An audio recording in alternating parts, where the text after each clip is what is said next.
أستاذي الكبير بدر السيار يقول: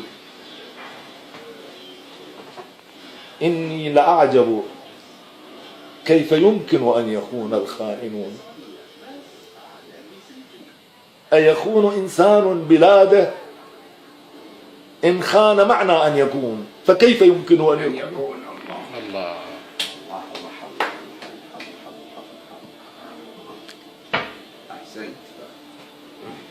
أنت ايش قلت؟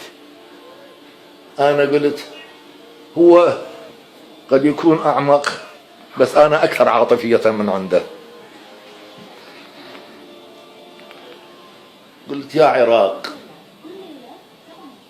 هنيئا لمن لا يخونك، هنيئا لمن إذ تكون طعينا يكونك، هنيئا لمن وهو يلفظ آخر أنفاسه تتلاقى عليه جفونك.